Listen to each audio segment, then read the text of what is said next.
நற்றுணையாவது நமச்சிவாயவே. திருநீலகண்டம் உங்கள் சக்தி ஜெய். ஸ்ரீதேவி பூதேவி மகாலட்சுமி பெருமாளின் துணையோடு அனைத்தும் நல்லதாக நடக்கட்டுங்க இந்த நாள். சிவாய நமக்கு திருச்சிற்றம்பலம். இயற்கை மனிதனுக்கு அளவில்லாத நிறைய விஷயங்கள் அள்ளி கொடுத்துருக்குங்க. மனிதன் அதை எப்படி பயன்படுத்தணும், சரியாக பயன்படுத்தணும்னு தெரியாத நிறைய விஷயங்களில் இயற்கையை ஏமாற்றிட்டு தன்னைத்தானே ஏமாந்திட்டு நிறைய விஷயங்களை இழந்துட்டு வரும். புரிஞ்சுக்கிட்டால் போதுங்க. அதாவது இயற்கை என்றைக்குமே இயற்கைக்கு பாதகமாக எந்த ஒரு விஷயத்தை நம்ம செய்தாலும் இயற்கை அதை அப்படியே நமக்கு செய்யணுன்றதை புரிஞ்சுக்கிட்டால் போதுங்க. இயற்கை தனியாக எதையும் செய்யலைங்க. இறைவன் படைப்பில் தான் இயற்கை, அதுக்குள்ளே தான் எல்லாமே உழண்டுட்டுருக்கு. நம்மளும் இறைவனோட இயற்கை படைப்புன்னு புரிஞ்சுக்கிட்டால் போதுங்க.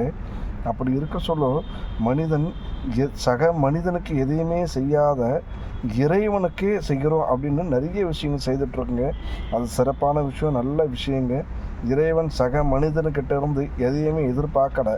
இறைவன் என்ன எதிர்பார்க்குறாருன்னா, உன்னோடு பழகக்கூடிய, உன் இடத்துல இருக்கக்கூடிய, உனக்கு சமமாக இல்லை அவங்களுக்கு கீழே தாழ இருக்கக்கூடியவங்களுக்கு உன்னை செல்வ செழிப்பாக வச்சுருக்கேன், நல்லா வச்சுருக்கும்போது நீ அவங்களுக்கு நல்லதை செய் அப்படின்னு தான் இறைவன் நம்மளை படைச்சிருக்கார தவிர நான் உனக்கு கொடுத்தது நீ எனக்கே கொடுன்னு சொல்லி எந்த இறை சக்தியும் எதையுமே எந்த தெய்வமுமே கேட்கலைங்க. அதனால் அன்பே சிவம். எல்லா மதத்திலும் அன்பை மட்டும்தான் வலியுறுத்துகிறாங்க. சக மனிதனத்தில் அன்பை செலுத்துவோம். நம்ம நல்லா இருக்குன்ற போது மற்றவங்கள நல்லா வச்சிருக்கிறதுக்கான முயற்சி எடுப்போம். நம்ம சந்தோஷமாக இருக்குன்னா மற்றவங்கள சந்தோஷப்படுத்துவோம். ஒரு வேளை உணவு இல்லாத தவிச்சிட்டு இருக்கிறவங்களுக்கு நம்ம ஒரு வேளை உணவு இல்லை, ஒரு புடி உணவு நம்ம கொடுக்குற பட்சத்தில் இறைவன் அப்படியே நம்மளை பார்த்துட்டு லட்டு மாதிரி எடுத்து பாருங்கள். அவருடைய அனுகிரகமும் ஆசீர்வாதம் நிச்சயமாக நமக்கு கிடைக்குங்க.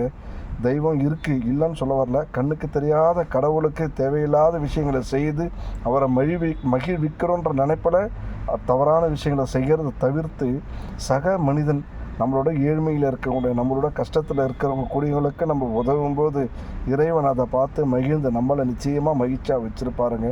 நம்மளை மட்டும் இல்லைங்க, நம்ம சந்ததியை மகிழ்ச்சியாக வச்சுருப்பாரு. புரிஞ்சுக்கிட்டால் போதுங்க. என்ன மழகானாலும் எல்லாம் அழகாக. நமச்சிவாய. திருநீலகண்டம் நற்றுணையாவது நமச்சிவாயவே. வாழ்க வளமுடன்.